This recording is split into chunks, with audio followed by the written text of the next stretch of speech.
Hey, welcome everybody. It is Wednesday, 7:00. Welcome back, Mary Beth. How are you? Hello. How is everybody? Time for Sci-Fi Distilled, and it is the holiday season. Merry Christmas. We have our cover of Christmassy background. I changed. So anyway, since we're in the full swing of holidays, I decided as usual we try to do seasonal movies, and we had pretty much run the gambit. I was having trouble running through, I guess, some stuff that we had already done. So I know I came across, as I was looking for stuff, the Muppet Christmas Carol. Muppet Christmas Carol. So why not? Muppets are great. Christmas Carol it's about ghosts, so it kind of fits, right? It's kind of sci-fi. So it is a classic Charles Dickens. If you don't know the story, you didn't grow up in this country or England, or I mean, there's been so many versions. It's been Carol. used in so many other things. things. How many times? We did Scrooge. I think was it last year or the year before? We did Scrooge. Yeah, and we did Scrooge. Yeah, which was basically again a version of a Christmas Carol. So before we get into that, I think there is some news. Welcome. I have a little bit of news that we can discuss tonight. I see Bill is here. Dr. Alexander's here. Thank you guys. Chris is here. Let me pull up the news. First big weather of the season tonight where I am here in Massachusetts. We're expecting like an inch. I think we're supposed to get, I think it was like 4 to 5 or something like that. Oh, you're actually getting real weather. Oh my God. Well, we got it on Thanksgiving. I had to drive through that snot. At least in Vermont, until I got to the Mass border, and then it turned around. We're gonna get like an inch, but then it's gonna be 40 tomorrow. Oh, my ground's covered up here. Really? Yeah. We're still bare bones. I mean, it's not much. It's only, like I said, like 2-3 inches, but yeah, but we're under like a wind advisory until tomorrow night, so that's gonna suck. Yeah. But whatever. All right, Muppet fans. Where's my news? So when we did our book episode, one of the books we talked about was The Moat in God's Eye. And I think Rizzo, you particularly brought that one up. Yep. The team behind Stargate SG-1, particularly the showrunner, have confirmed that they are working on a TV adaptation of that book. I'm actually kind of surprised it hasn't had a movie or something yet already. But I don't know. Rizzo, as we know, they can't come up with original stuff, so now they're digging down into the old stuff. That should be an interesting book to do. Yes, if they're faithful to it. But if they're going to start doing like Foundation, they really weren't. Yeah, they're going to start messing with it. It would really almost lend itself to a TV show. Yeah, it's a TV adaptation. You could definitely get You could get a short series out of it. Yeah, you could at least get a couple seasons out of that, I would think. But we'll see. We'll see. Like Ringworld's another one. I'm surprised there's a lot of good stories that they've talked about. Rendezvous with Rama, that's been around and around several times through the I would love to see through the who is going to option it. I think they'd come close a couple times. Yeah, it's funny. One of those Rendezvous with Rama is one of those books that I read as a teenager and just fell in love. I think it might have been one of my first Arthur C. Clarke books. Either that or Childhood's End, which is also has been made into several movies. But the thing I think with Rendezvous with Rama, not to get too far off topic, what the hell, is the imagination, your imagination of what Rama looks like on the inside. Yes. You know what I'm saying? And I think that's what I'm afraid that's going to be destroyed of what I've built in my head as to what it looks like. And then they're going to have somebody else's adaptation that's of it. The danger with any book that they turn into a TV or movie. So, This is true. I remember, and sometimes, I remember there was the Michael Crichton book Sphere, which I read long before it was a movie. And I absolutely loved that book. I thought the tension was great. He always does tension really well.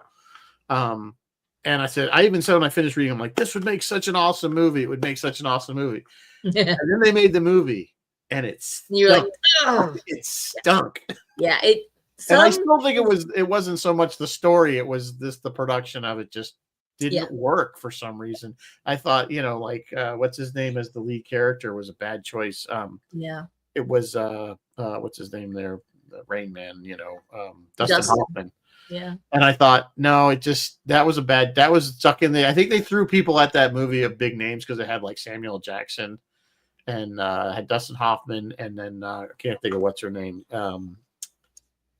The picture in my head, I can't think of the actress's name. Blonde. She was real popular at the time. Anyway, she was Schwarzenegger's wife in Total Recall. The one that really wasn't his wife, but Yeah. Somebody on there will know. Somebody will pop it up. Somebody say it. I can see the one that had the face. famous scene, when she's crossing her legs and that other Sharon Stone. Sharon Stone. Thank you. Sorry, I can see her face. So she was in it too, and then she, just didn't work. So that's my thing with taking these classic books and then making them into, no, not Jamie Lee Curtis, but good try. No, it's Sharon Stone. Sharon Stone. It was definitely Sharon Stone. All right. Anyway, so that's my take on things, whether they make it into a movie or not. It's still just kind of in the preliminary works, but we'll see. We'll see what they do. If they might do something great with it, they might not. I don't know. Somebody comes up with something unique. Original? No, we don't do that. We don't do it. That's just crazy talk. Go back to the classics and ruin it. They'll go back and redo Forbidden Planet or something. All right, Babylon 5 is now on Amazon Prime or on Prime if you want to watch it there. It used to be. Now it's back. It's back, yeah. Sony Pictures released the first 8 minutes of Kraven the Hunter. I don't know what that is. So to keep up with them, Warner Brothers, I believe it's Warner Brothers, released the first 8 minutes of The Lord of the Rings, The War of Rohirrim. That is That is an animated prequel. Am I going to watch it? No, probably not. I don't know, man. I'm over. I also saw they've kind of beaten that all to death. They kind of beat it. Rings of Power just didn't. Rings of Power just didn't. It was better. I think Rings of Power to me was better than the sequel to or the prequel to Game of Thrones or the Dragon. House of Dragon. And I don't know. You can agree or disagree. I just think that House of Dragon was just boring. See, I thought Rings of Power was boring, and I was okay with House of Dragon because at least the second season was better. I think. Dragons. I don't know. Yeah, it wasn't. It just at least they did stuff, and I could watch Doctor Who, the old Doctor Who, being in his blonde wig. I don't know, man. I whatever. Yes, I was having trouble with Matt Smith in that role because that's all I keep seeing was. Yeah, Doctor Who. You keep waiting for him to be all irreverent. It's hard to see Matt Smith in this kind of it really is sexy male role, power, strong role. He was always this nerdy doctor guy. Thin, he's always just thin and he kind of bulked up a little bit for this show, but not he's no Henry Cavill. No, and it would I think that would have been a better choice for that role. Probably yes. But Henry Cavill fits in. Let's face it, we always say Henry Cavill would be good for a lot of roles. Oh, so many roles and everything he's up for. A lot of places. Henry, I would not say no to Henry. Moving on, as of right now, Dave Filoni has confirmed he's the only writer on Ahsoka season 2. Oh, and that the filming on Mandalorian and Grogu has wrapped. Principal filming on Mandalorian and Grogu has wrapped, so that is going to go to post-production now. Not a TV show. No, it's a movie. Well, I don't know if it's a movie for TV or a movie for the theaters. I'm pretty sure it'll be on Disney Plus.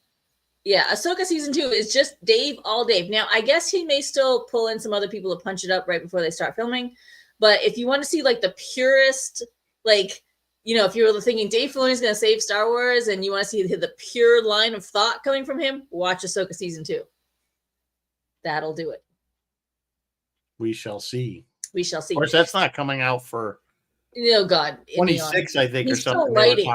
He's still writing it. Yeah, they're talking about 2026 at best. Andor's coming out in April 25. Yes, Andor's April 25, and there's a few other. And so out now that I thought you were going to watch, but you didn't get to it, was Skeleton Crew, and I did watch the first 2 episodes of Skeleton Crew. Yes, guys, it absolutely is a kids show. It is for kids.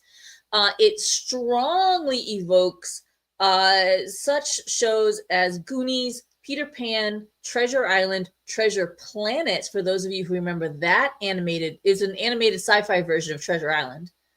And it is very, very much kind of E.T. It is very, very much a Spielberg joint. Like everything about it has that feel of the kid and the adventure, and we meet and then this, and like all the parts and pieces are there, and it feels very Spielberg-esque.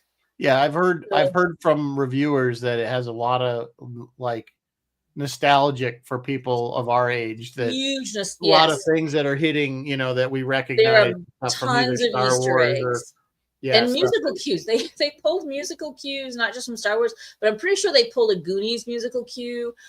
This is not a spoiler, and I was already telling Rizzo this. They pulled something from the Star Wars Holiday Special. They pulled something from that to be in this thing. So far, it's fun, I guess, if you like to watch kids running around. And the gist of it, guys, I had said this will be Prodigy, but for Star Wars, yeah, it pretty much is. In Prodigy, the kids stole a ship, and this thing, the kids steal a ship. And that's it. That's all we got so far. But we're only on episode 2, so we'll see. Well, yeah, I'll give it a shot when I get some time to watch it. Yeah, no rush on this. It like I said, it truly is a kid show. So take it now with another show that I think I told you about. No, I don't know if anybody else. It's on Max, and it's called the franchise. The franchise. I have watched it. I have watched it, which is basically it's about Chinese making farm like equipment. Marvel. It's like as if we were on a Marvel production set, but a goofy, but all the weird things that happen in the studio and things like that. It's from the first AD's kind of view. He's the main character as the first AD. Yeah. So it is funny. As you worked on any kind of production, you'll see all kinds of things that ring true, funny things, weird actors that are just bizarre, and the studio asking goes on in the stuff. studio. And it's very mysterious Shane that we talk about and talk to, but never see. Yeah. Who is like, I guess, the studio guy. There's like some execs that you never see. Yeah. Yeah, there's exec Pat. And then the chick from The Boys, the chick that played Stormfront in The Boys. Yeah. Yeah.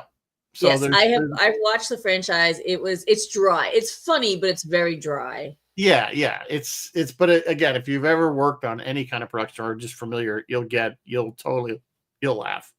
I found it really funny and on point. and I had recommended it to Mary. So if you have HBO Max, I highly recommend. I think it's like kind of landed on a cliffhanger thing, if I remember. I think it's run all its episodes. I don't know if I caught the very, very last one. And let's see, I got to as far as Chinese farm. I got past Chinese farm equipment. Oh, I know. Well, that one's the very last thing was their sister production, whatever that was. It got shut down, and so they became the tentpole production. That's kind of where, yeah. Okay. So anyway, recommend. So yeah, 2 thumbs up. Highly recommend. It's dry and it might feel slow, but it's really not. Just stick with it. Just gotta go with it. Yeah, you just gotta go with it. It's worth watching. All right. So Rizzo, what are we drinking tonight? I thought something this is like so Christmassy. Muppets. Hang on. Hot buttered rum. I mean, that is like Christmas 101. Now, to make the actual butter rum batter, there's a recipe. If you go to the website, it's really tiny at the bottom. That shows you how to actually make the buttered rum batter to make this warm holiday drink, which I might try to make it one of these days. 1 tablespoon hot butter rum batter. What can you give us a hint as to what? I don't really know. I didn't look at the recipe. It's not that complicated. I just I do work. What?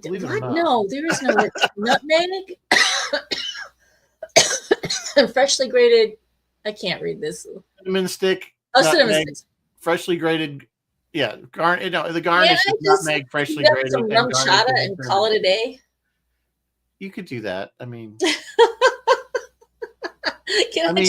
or you could just put rum in eggnog and just be done with it. Put rum in eggnog and call it a day. Yeah. which I don't like. I think I put rum chata in eggnog. 10 out of 10 would recommend. But eggnog is just not one of my favorite. Yeah, not an eggnog fan. My daughter likes it. She's the only one in the whole. Dairy. My daughter and my father are the only two people in the whole family like eggnog. Why am I coughing to death tonight? All right. I don't know. So, all right. And was that the end of the news? Bill, it's so easy to steal a starship. Yes, Bill, it is. Children can steal starships and do apparently on the regular. But, that was one of the reviewers I was watching just since you brought it back these up. Kids break into the ship. That's kind of like, but when you were a kid, that's what he's saying was a nostalgic thing. That was the kind of thing you would fantasize about, like, oh, you find the ship and you get to fly off and you get to do all these fantastic things. And I think that's what they're, if you ever saw the movie Explorers. Which actually has a Star Trek alum in it, which is Robert Picardo plays the alien. Yes, that's right. And he plays it phenomenal. I remember I saw it in the theater, and because you weren't expecting his performance of being goofy, and I was literally laughing out loud hysterically at his performance. So, but it's the same kind of thing. These kids, they build their own spaceship, and they literally go up into space, and they meet this alien who happens to be a kid. Yeah. Yeah. So. Chris says put rum in anything, call it a day. There you go. I'm with you, Chris. I'm with you. It's the holidays. It's time for Bailey's Irish Cream and rum chata. Rum. I'm very big on rum, although lately I've been more into bourbon. But anyway, that's near here or there. All right. So, all right. So, 1992, I think it was 1992. Go all the way back. Jim Henson had just passed. Yes, he had earlier. He died. I didn't realize he died at 53. Yeah, really young. He was only 53. I would have thought he was older than that. Right. So and so this was Brian, his son Brian's first time out, and whoa, he knocked it out the park. He knocked it out the park. The first thing that struck me as I was doing my research for this movie is it is beloved. Almost no one has anything bad to say about this thing, but it is beloved by freaking historians, like people who do literature, like, they're Dickens historians, because this thing is the most faithful adaptation of that bloody story. Can you believe it's actually very on point to they very accurate right from the story. Yeah. And the other people who love it, the other historians who love it, are clothier and like costumers who research all the period clothing. All those little Muppets were wearing period accurate clothes. All of them. Imagine sewing Rizzo the Rat a period accurate waistcoat. Like the work that these people put into this movie. Right. The thing is, it was originally supposed to be for TV. It wasn't even actually supposed to be theatrical. It was going to be for TV. Michael Caine actually pursued this role. He wanted to do it when he found out they were going to do it. In fact, he never got to do the 76 Muppet Show TV show like a lot of people did, because he was a kind of what they called tax exile in the US, and they filmed the Muppet Show in UK, so he couldn't go over there I guess for tax reasons. So by this time in the 90s, he was back in the UK and he pursued it. And when he was talking to Henson about doing it, he said, "Look, I'm going to do this seriously. I'm not going to wink at the thing. I don't care. I'm going to treat the puppets like people." They're real people. And he goes and he went, "Yes." The Henson was like, "That's spot on. That's exactly." And he did. And that's how he did it. In fact, he said that this was one of his favorite productions. Yeah, I'm doing this, and of course he's Michael Caine. He's phenomenal in pretty much anything. And it works. Like it totally worked. Like he was even a little bit more subdued because he's up against Muppets who can get a little bit like wild-eyed. You know what I mean? Like they get a little crazy. So he's up against them. So he kind of really reined it in, and it worked so perfectly. It works so well. The other thing this production has that other productions don't is it used Gonzo and Rizzo the Rat as a Greek chorus. Like they're the narrator. and they Which, kind of take you through the story. again, that was taken from the book because they wanted that third person, that They kind wanted of that third person. narration that the book has to It is keep in brilliant, faith. and no one else does that. Like, why So- don't they do that? And originally, they were going to have, for the ghosts, they were going to make it Kermit. I believe it was going to be Yeah, Kermit. they were going to use known puppet for the ghost. Piggy and Gonzo, and Gonzo was going to be the Christmas past, but all you were going to see was his Like the hook schnoz, nose right? just sticking out, which would have been hysterical. Would have been funny as heck. Because the question is, you know, every time we talk about the Muppets, particularly the Muppet Show, is what is Gonzo? And I always say he's a rooster. Because remember in the TV show, he was always after the chickens. He is still always down. He was always after chickens. So he's a rooster. Let's Google, because that's my opinion. I could be wrong, but I don't think he's a rooster. But well, why would he be into chickens, like in a weird sexual way? Because because chickens. I'm telling you, I think he's a rooster. What do you guys think? Yeah, what do you guys think? Or he's just some weird animal thing that likes chickens. So, but you're right. I mean, but overall, it doesn't say what he is. No, I don't think they'll ever admit it now. But Gonzo is not a puppet version of a human or a recognizable animal. He has an awkward, non-animal-like appearance, which includes, lists his things: Muppet Show, the Muppet Movie, The Great Gonzo. Yeah, he was kind of like on Sesame Street. What was the Grover? Non-recognizable, indistinguishable. Just a thing, just a monster. But I'm calling him. He's got rooster tendencies. Yeah, he has rooster fetishes. Is the one he has. Rooster fetish. And maybe rats too, but mostly roosters. No, chickens. He's into chickens. So I'm sure most of you guys, at least if you haven't seen this movie, you know A Christmas Carol. You must know A Christmas Carol. My God, how many times? 1842 or 43. Yeah, and how many times has there been a version of it? 1 I think even didn't I believe Patrick Stewart didn't he do a version of it? So yes, he did. Just so many versions of it. Scrooge obviously was an adaptation of it. So yeah, it's been done. But like Mary was saying, this is probably one of the most faithful, as ironic as that is, as you'd think that they would be the most out there. But really the speeches right down that, when he meets the ghost. They pulled lines straight from it. Right, be gone, spirit, you're nothing more than an undigested. Yeah, you're more gravy than grave. You're more gravy than grave. Yeah. Yeah. And if you remember, there was a Star Trek Next Gen episode where Data was actually acting out that scene. Was there? Yeah. Where I don't remember the episode. Somebody probably knows better than me because I don't know my TNG episodes like I do at TOS. But yeah, where he's basically I believe the episode starts with him in that speech. And then, of course, he ends it and then Picard's there and he claps. And so. Chris says that Gonzo was the chickens' manager. Yeah, when the chickens were performing, he was. Yeah, but he was always kind of like after them from like he was chasing the chickens, like. Yeah, I remember him chasing chickens. So it was more than that. So Bill saying he loved Magoo's Christmas Carol. I don't remember that one. Kind of. That was obviously cartoon. Do I remember that one?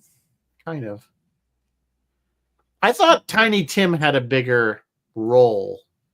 I thought so too, but they may have sort of shortened it up just a little bit take for this. Yeah, there were some songs that were removed from the actual release, then they were put back in the DVDs. Yeah, there was one song scene that was lost. The actual footage was lost, and then they found what they called the positive. Basically, it's like the negative that they use for the. It's not really a negative, but I forgot what it's exactly called, but they basically use it for the color matching and stuff like that. So they found that version, and that's the part of the hints, and that was as good as. Yeah, I think you mean the song. I had it written down when Belle and Ebenezer sing "When Love Is Gone." Yes, which they cut from the movie, and I'm not. But then they put it back in. Yeah, they brought it back in on it's only on VHS edition because they can't find the negative.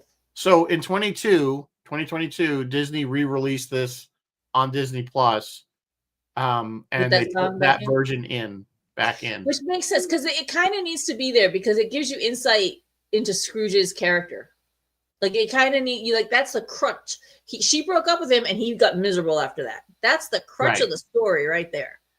And I don't know why they cut it in the first place. Maybe because it kind of drags. It's like a ballad, so that kind of drags for kids. Like kids are like, we don't want to see a love story. We want to see Muppets running around. I think that's probably why they took it out. Is they thought it was kind of a sort of depressing, like it wasn't really working, because this was geared for kids. But I mean, how many of us? I mean, I used to watch the Muppet Show. Now, granted, I was a kid, so I guess that doesn't really count. But you used to love to watch the Muppet Show. I watched the new Muppet Show that was on Disney like 2 years ago, 3 years ago. I don't remember. Yeah, I kind of remember that, but it just didn't have the same. No, it didn't. It didn't have quite the same. There's something, but they did incorporate pretty much almost all the characters from the Muppet Show into this movie. This was one of the first, or it might have been the only Muppet movie that did not feature Kermit as the star, as the lead. Yeah, this is one of the first times that Kermit was not the lead, but it was oddly well cast. Like it was really beautifully cast. The way they gave what slot they gave each Muppet to. Like Kermit as Bob Cratchit is kind of perfect because he's like happy and optimistic in the face of soul crushing poverty. Right, and Piggy as his wife was fine. Fozzie the bear as Fizzy, the real character's name is Fizzywig, and he played Fozziewig. Like, how brilliant is that? Like, it was perfect. It almost writes itself at that point. It writes itself, and he's like perfect as Fozziewig. Waldorf and Statler, who are my favorites. They had to be the Marley Brothers. They had to be the Marley Brothers. Like, it's so. Well, they get a good line in there because they say something about don't do comedy, leave it to bears. Leave it to the bears or something. And because of course, they were always heckling Fozzie on the show. They're the ones. See, Statler and Waldorf for me is our audience here on Distill, and that's what I started the chat with tonight. The very first thing I typed in the chat. She's basically calling you guys all a bunch of crotchety old men. No, you're sitting there going, "Why do we always come here? I guess we'll never know. It's like a kind of torture." To watch him be in Rizzo. Nobody's putting a gun to their head. Yeah, they can change the channel. You can change the channel. They're probably multitasking. They probably have us in one place and then like the real TV somewhere else. So anyway, the cast Michael Caine is. We kind of talked about that originally, but I mean, he of course, Sir Michael Caine. To be correct. Yes. So, he's just so good in everything he does. I mean, one of my favorite movies was the one he was with Christopher Reeves, and it was an adaptation of a play. Somebody help me out. It was a murder mystery. Talking about Michael Caine. It was Michael Caine, Christopher Reeves. It was a murder mystery. It was an adaptation of a play. Somebody help me out. You guys, it was a great movie. Death Trap? Death Trap. Thank you. And it turns out that there was the big reveal where they're gay and they kiss. Of course, back when that movie came out, it was. Yeah, because that was. So I will recommend that movie. It was a great movie. That was a while back. My favorite Michael Caine movie is probably going to be Dirty Rotten Scoundrels because. Which I think we should do in the show. Of course, that's with Steve Martin. That's with Steve Martin. So next time we do comedy night, that's what we. That's a good one. Another good one he did in the '80s was "Blame It on Rio," which is hysterical. It's a little. It's not for the people that are a little more puritanical because it's Michael Caine ends up sleeping with his daughter's girlfriend. Yeah, like her friend. So it's like this May December kind of romancy thing, but it's hysterical because he's not, he's trying to hide it, and it's just him being. It's one of his better comedy bits. That's for sure. I remember. He's done so many amazing movies. He was Alfred too, and he was Alfred in Batman. One of the Batman ones with Christian Bale.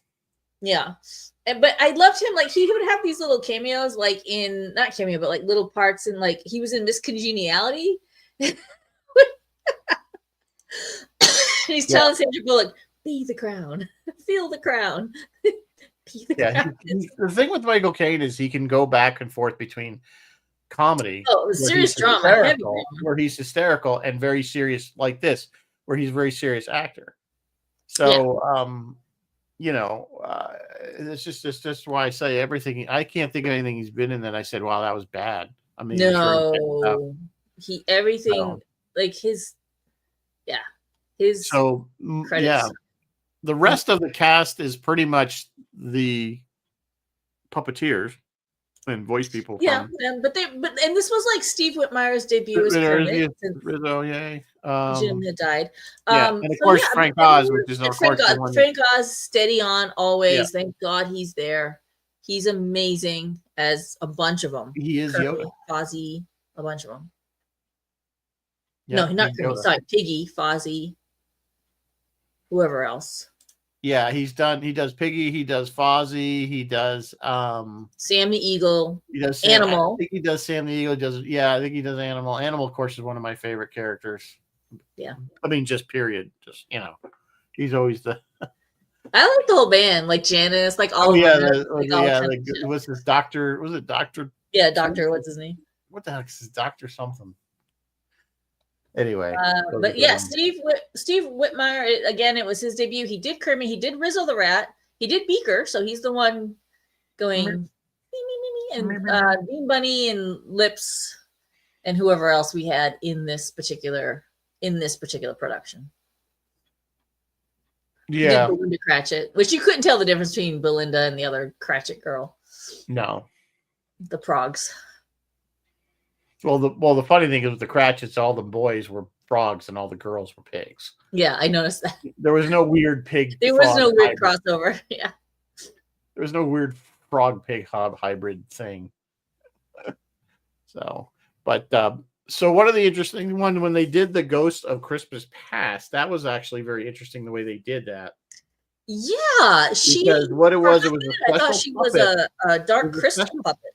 Well, it was a special puppet that was designed to be used underwater. Yes. So what they did was they filmed this part, so they gave it that flowing kind of floaty. And they tried her at first in baby oil. I don't know why, but because they wanted it to have some viscous, like I think to give her lift to make the stuff flow, like the fabric flow.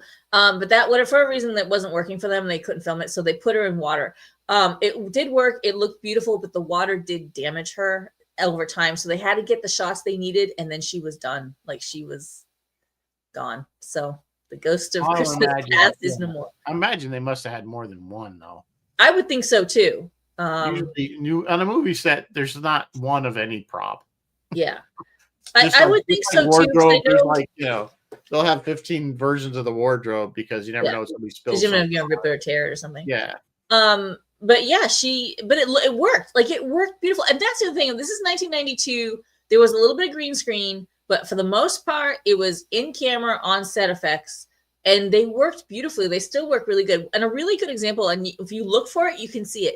There's a shot of Kermit. He's got Tiny Tim on his shoulder, and they're walking down the street singing a little song. And it was one of the first times that we saw full Muppets. Like, it was the rolling road. And it's a rolling barrel. And at first you're like, oh, he's just walking down the street, because they wanted to show the feet in contact with the road. It's a rolling barrel. And if you go back and watch and look for that, you can clearly see that. I picked it out right away. That goes back to like Jerry Anderson stuff. Oh, yeah. Rolling road and stuff like that. Where they would just the object would be fixed, but the background would be moving, the actual. So that's an old trick, but it works. But they had already done by then the one with them. I think they'd done the one with them riding the bikes in Central Park. Yeah, the Muppets Take Manhattan. So they had already done some full Muppet, like showing the entire. Even in the original Muppet movie, they had him riding a bike, I believe. Yeah, I don't remember that part. Like, it was towards the beginning. So. Yeah, this was like their fourth film. They'd already done Muppets Take Manhattan. I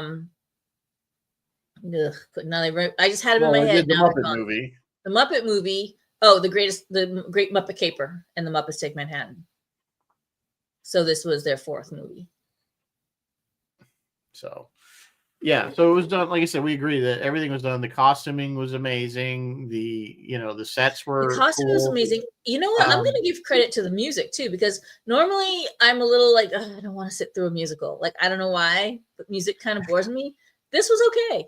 This was tolerable. Yeah, So I'm with you there. I'm not a big on musicals. It has to be a very upbeat, fast moving musical. yeah, it has to really grab me. We always joke, but it's true. Like the Blues Brothers is like we consider that a musical. Yeah, Even probably. though But I'll sit through the that. songs were not written for Rocky the Horror, movie. I'll sit through that. Yeah, Rocky Horror is another one that's a good example of one that's worth because they're fast. They're all fast. They don't have any. Up tempo. There's Yeah. almost no ballads in Rocky Horror. You know Exactly. what I'm saying? The same thing with the Blues Brothers. There's no ballads. No but again, ballad. the only difference, what people will argue that is that the music was not written for the movie. They took music from existing artists and songs. Yeah, exactly. This was Paul Williams. He wrote Rainbow Connection, which I do kind of like that song. So that's a great song. Yeah. Rainbow Connection. And then he did all the words and lyrics for Bugsy Malone. And I love Bugsy Malone. That is a musical that I will sit through and tolerate. And you know what? You're right. It's because it's got mostly all up-tempo, funny songs. So yeah, Paul's amazing. He's done so much incredible work over his career. If you got time to check him out, his IMDb. Oh yeah, I mean, amazing. God, he's got a long. Yeah, long Bill, like over at the Frankenstein place. Yeah, that is kind of a ballad, but I mean, I'm saying there are, but for the most part, you don't. Yeah, there's not too many of the. But it's got cool lyrics, like. When you get to Flow Morpheus slow, may the sun and light come streaming into my life. Like that's great writing. Like that's incredible. So yeah, we let that one slide. Yeah. So this movie didn't do as well at the box office, and the reason probably was because Home Alone 2 had dropped. What are you laughing at? Yes, it was out against Home Alone 2. There was some amazing stuff that dropped in 1993. It was out against Home Alone 2, but over the years, it's picked up quite the following. It's like I said at the start of the show, it is beloved. People love this. And how many times have we seen that in films overall where they didn't do great, and yet whether it be on TV, home video, whatever, is where they cap their stride. It was like people. But like I said, this is a great one. If you have kids, you have grandkids. Oh God, yeah, it's safe to put on. They're not seeing anything naughty. Yeah, there's nothing really too scary, even with the ghost parts. That's nothing. I mean, I'm going to say the Christmas Future is kind of it's basically the Grim Reaper, which again fits to the original story. Yes.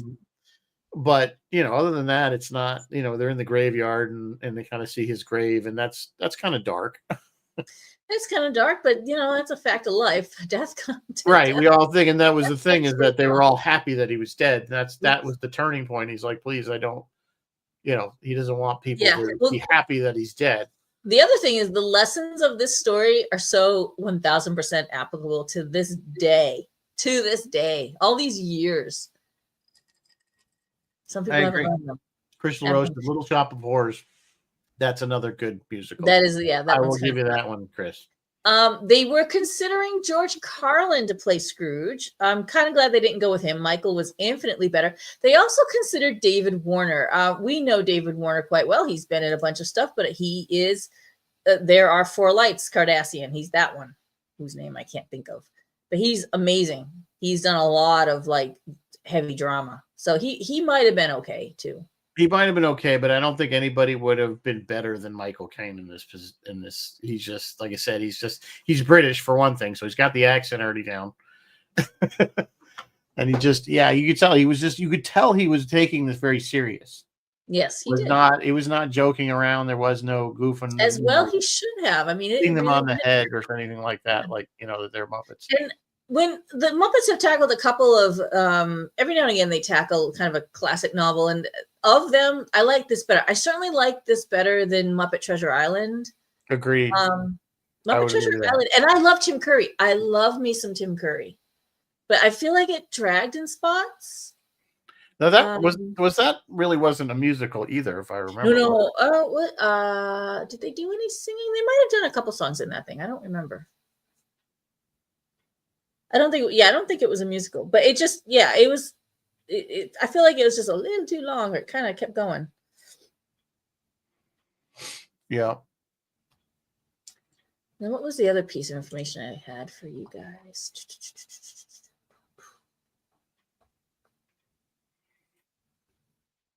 So, interestingly enough, some people will argue that saying Merry Christmas was incorrect because in England they Happy say Christmas. Happy Christmas, but apparently both expressions originated in England. And Charles Dickens did have several characters say Merry Christmas. So there you go. That's fine. I knew Happy Christmas. Well, you know who says Happy Christmas very prominently is Hermione in one of the earlier Harry Potter films. When the boys it's Christmas break and the boys are at the castle and she comes and says Happy Christmas. Jeff wants to know if the Swedish chef is in this. I'm sure he's in there. Yes, somewhere. he is briefly in it. He is briefly in it. I can't think of the scene. I want to say it during the party. Maybe the party, Fezziwig's I think party. it's during the party, but I know he's pretty much all like the Eagles, Sam Eagles in it. I'm pretty, Ben, Honeydew and Beaker are in it. They're the ones looking for charity, asking for a donation for the charity, so they're in it. Trying to think of who else. Of course, Scooter's not in it. I didn't see Scooter. Again, he could have been at the party, and I just didn't see. Yeah, there was a lot. There was a bunch of people. There was a bunch of characters from Fraggle Rock as well. Yeah, there were some Fraggle Rock puppets there too. Yeah, the dog was there. Oh yeah, I didn't Fraggle see Rock. the If you're dog. a Fraggle Rock person, there was several from there in it. Of course, it's all mixed in with live action actor. It's all live action, but yeah, real people. Scrooge, his niece, his nephew, they're all live action. The flashback to Scrooge's childhood, that's all people, not puppets. Yeah, Bill, what are you saying? What are you saying? He's just saying Tim Curry, Rocky Horror. No, we were talking. They're behind. Or are you making a pun? Are you making a dad joke because Tim Curry is in drag in Rocky Horror? No, I thought Muppet Treasure Island, which also starred Tim Curry. Yeah. Right. So, the other thing I always liked the way some of the Muppets always did this too with a show or with their movies is they mix the full-size Muppets that are just people in costumes. Yeah, the Ghost of Christmas mixed in with the actual hand puppets, if you will. Sprocket, yes, thank you, Chris. That was the dog from Fraggle Rock. And he always does that really well. Like so Christmas Present was Ghost was again, and again that fit really well again to the book, that he was kind of a jovial, kind of overweight, kind of very almost Santa-like character. Yes. I love the way that they did it as the night went on. His hour, basically, he aged. Yes, he did. That he got aged until he finally, he assumed he died or he just passed on into the etherealness. And you don't know if he just comes back every year and starts over again, or if it's a different. Yeah, there was one ghost, tiny little continuity error, which I think I don't know if it's an error in the book or an error in the movie, but he says, I think I'm done when the clock strikes midnight. But he was like the second ghost, and they said the first ghost comes at 1, which means he would have come at 2. So midnight had come and gone already. I'm not quite sure what that was about. It was like the tiniest thing. And you know what? Honestly, it wasn't even a blip in the radar. It just was kind of weird. And I always wondered about that. Like, is it a movie problem or Dickens problem? I need to go back and reread. Yeah, I don't know. I guess. I hadn't thought about it, but does he say midnight? He says, I'm done at midnight. When the clock strikes 12, he either says 12. Right, because the accounting in these and Ebenezer saying, oh, please, don't go. And that's the other thing. The other time thing was they say each night. First of all, they tell him, the Marley brothers say a different ghost will visit you each night, and implying over a course of days, but it all happens in one night. Yeah, every adaptation. I've never read the book. I've never read the actual book.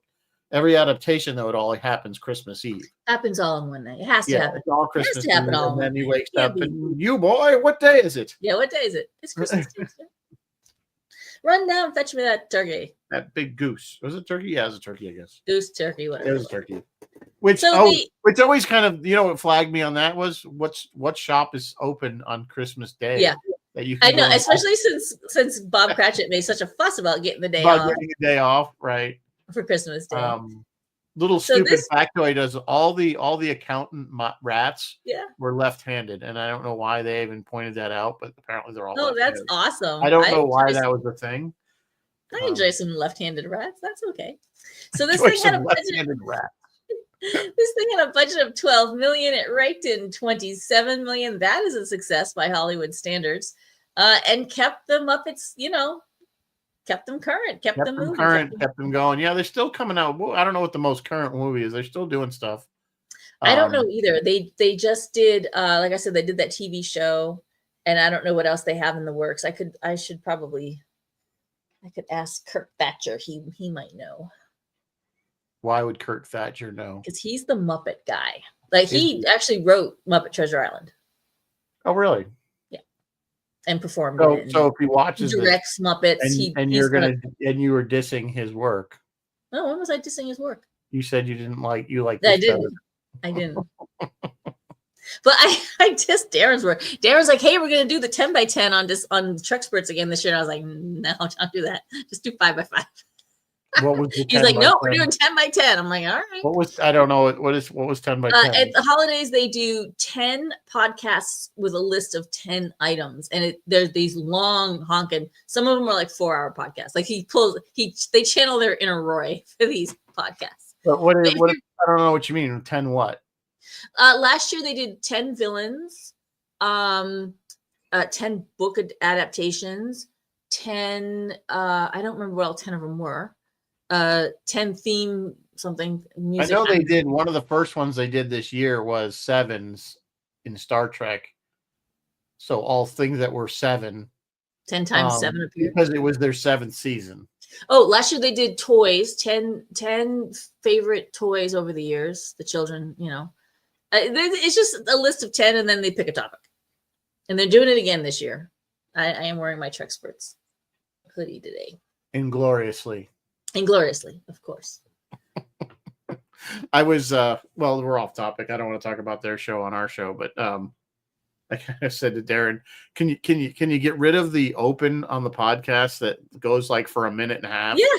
And it's like it's just clips, and he's like, I don't know why they do that. Just start it. And this is Inglorious Truckspurts. Start. Yeah, it's like. But I did notice on the last couple that I listened to that was open. The open was gone. Oh, really? So I wonder if either maybe, I don't know if it was my suggestion or Darren finally said something to whoever edits them. He must have, finally prevailed upon them to not. Because it was kind of redundant and it was long, and you're like skip. It was long. Skip. You're like 30 seconds. Oh, what else to talk about this movie? It was just, it's not really all that, you get into a lot of films with all this background things going on. Really wasn't. There wasn't a lot. I mean, it's a known story. It's great. We talked about a lot of the cast. Like I said, the rest of the cast is mostly people you wouldn't know. At least I didn't know them. Maybe somebody else recognizes them, but it's certainly become, if I had, I don't know if I showed this one to my daughter or not when she was young. I'd have to ask her, but if you have kids, I would definitely put this on your Christmas. I would put this on your Christmas movie watch list along with, Polar Express and Grinch Who Stole Christmas, the animated one. Yeah. Charlie Brown. I'm not a fan of the live action ones, but maybe that's just because I'm an old man. Some of the little trivia things is if you look at the signs of the stores, particularly at the end when they have the big ending musical bit, they're all referenced. A lot of them are referencing cast. Micklethwait is the one that. That was directed at Michael Caine because it was his real name, not his stage name or what he was before he became an actor. So Anyway, I don't know what else to talk about. That's what it is. Short, sweet, to the point. Absolutely beloved. I can find no fault with this movie. Nope. Show your kids and grandkids, and yeah, it's a fun one. So we can talk about other stuff that's coming up. So Roy, we were supposed to do the 60th anniversary, right, of the Cage production last Sunday, but Roy had something going on that he had to take care of. So we're going to be on, as of now, I say that, this coming Sunday at 7 on Roy's Sci-Fi Tie-Dye Corner to do the 60th anniversary of the Cage. Yes. So that should be an interesting one. So you guys tune in for that. Next week, we're continuing with Christmas, and we're going to do we're really kind of stepping out of our comfort zone. And I thought this would be an interesting one. We'll see how it goes. We're going to do a Miracle on 34th Street. Yes, that really steps out of ours. Back to the 1940s, I think. So that one should be interesting. Again, it's kind of Christmassy sci-fi because it's the other one we could have done would have been A Wonderful Life. A Wonderful Life. That's also that's one of those ones that just makes me kind of want to take an ice pick to my brain. Really? I find it. The Miracle on 34 is equally as saccharine sweet. I know, but it's not as overplayed. Equally black and white sugar. Every time a bell rings, an angel gets his wings. Kill me. That's just one line at the end. The rest of it's all him being great. It's become such a cliche of a movie. I don't know. I suppose. Phil, he will be doing he'll be filling in on Thursday lunch show, and then he has his regular afternoon show, and he has Friday night freeform this week. So he is around if you want to tune in to WUSB Stony Brook.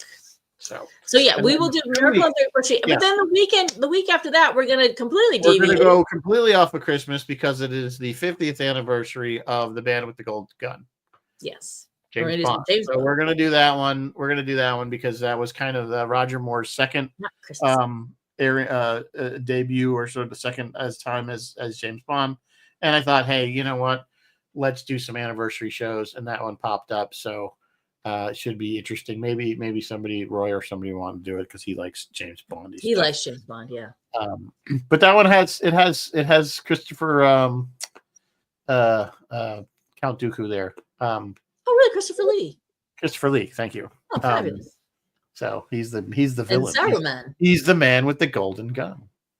Saruman has a golden gun. And it's got Hervé Villechaize in it, you know. Oh yeah, okay. Oh, come on. Right. Gotta love it.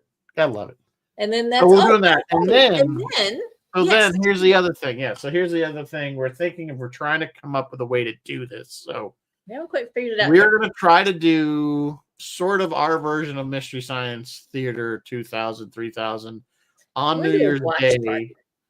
Yeah, sort of. It's going to be more of a watch party because we can't actually play something and stream it because of copyright issues.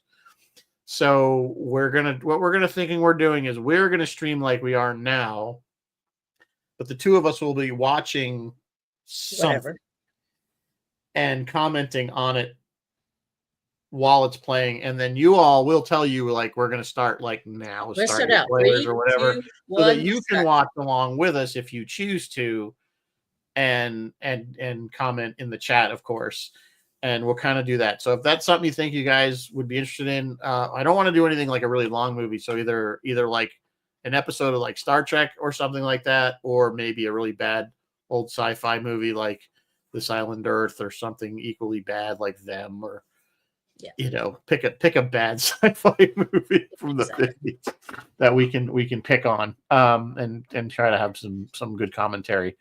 So let us know what you think about that idea. We'll try to figure out the logistics of it. Yeah, it's the logistics. You guys will all have to watch on your own with us because we can't actually. Unfortunately, I wish we could do it. I wish we could just do it and play it. But we can't. Well, we can't copyright. So this is going to be all of us simultaneously watching. Well, everybody. So we're trying to pick something also that everybody can have access to, and something that everyone can watch. We don't want you to have to.